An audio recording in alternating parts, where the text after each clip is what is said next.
Okay, so hey guys, it's Emily and Candace. We are back to filming because, well, we've finally figured out how to fit it into the schedule. Yeah, barely. It's like 8 o'clock on a Friday night.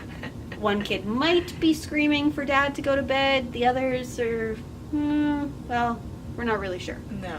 Definitely not in bed yet. No, definitely not in bed yet. So this session, we were talking about kind of what we wanted to touch base on, and as we were talking, it kind of grew more apparent that mom guilt is a very predominant feeling in motherhood. Yeah, and has been kind of top of our list this week. Yeah, and shown its form in many shapes and forms. Yep. This week.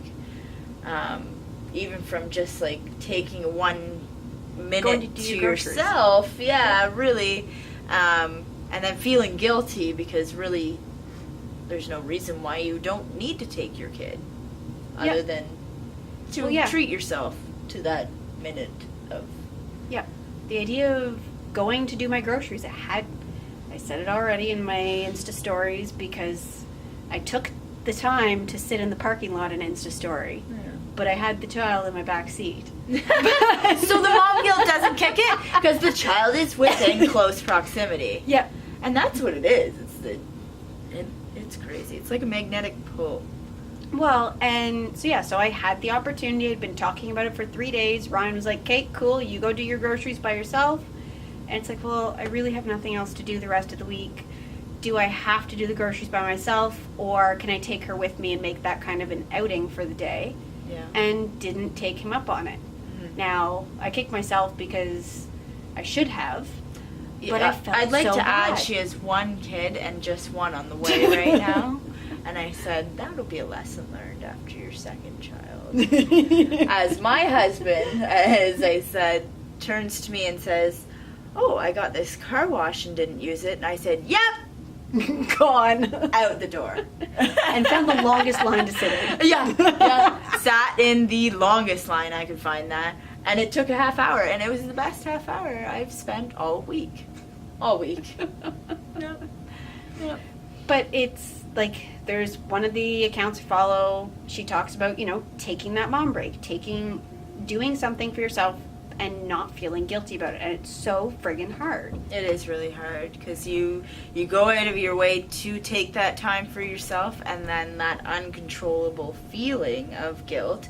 And it's life too, because like you'll have every intention of going out, and then something will come up where the kid ends up needing you. Yeah. In that moment, or saying that they need you, which is what I just experienced coming down here to videotape this. My youngest, for some reason, thought I was leaving this heavenly earth and lost it completely, saying he needed me. And I had to reassure him for about 15 minutes that I wasn't going anywhere. I was simply going downstairs. Yeah, 1 floor. Yeah, 1 level. That's it. Yeah, so he is now on the level above me, resting assured that I am not anywhere out of the house.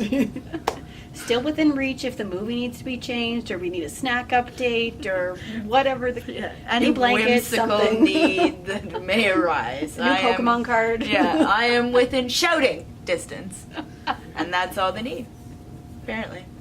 But it's funny too, because I find there's also that need. It doesn't matter how great dad is. There's a pull to mom that when they're upset, when they're sick, whatever it is, anything. And then the guilt just eats you up because you're like, well, now I feel like I have to. Yeah. Well, hell yeah, I'm a terrible mom if I'm not there in that very moment of need. But it's just like, that's life. You're not going to be there for every single moment. And I get it. But it doesn't stop that feeling. No. And at the end of the day, they're fine.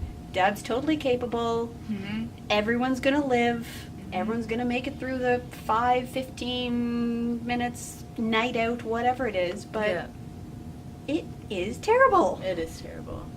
Absolutely terrible. I'd like to touch base back on the idea of dad being there, and even though dad's being there, they need to have mom do that. I literally had my child walk past my husband, past him, to say, "Can you please get me a cheese string?" And I said, I'm sorry, is your father not capable of getting you a cheese string? Well, no, I want you to get me a cheese string. Like, why? Why? What magical touch do I have that makes this cheese string so much better? Maybe if I walk get to the it? fridge with a little more pizzazz. I don't know. Jazz fingers. I think I make a song and dance about it. Razzle dazzle them. Pull it into funny shapes. Oh yeah. Oh my goodness. But yeah, no, it doesn't matter. Dads, for the most part, I don't want to categorize all dads, but for my husband at least, skates by pretty easy. Like the kids don't really bug him for much. And like they'll go out for outings and they'll never really need a snack or anything, but if we leave the door within 5 minutes of leaving the door, it's I'm hungry, I'm thirsty. Mom, did you bring anything for us to eat? Like, we are driving 10 minutes down the street to the grocery store, and you need me to pack you a picnic? Like, I think you'll survive. Fortunately, we're not really at the talking stage yet. Yeah, you just wait. You just wait. But that's pretty much all I've got. Yeah, I was going to say we can save the rant on dad versus mom for another night. Yeah, we'll wrap that up. That is a long rant. Yeah, I could go for a long time on that one. Anyways, send us your comments, messages, whatever, and enjoy your Friday. Hopefully it's more exciting and wild than ours. Yeah, our lower level party. Thanks for listening.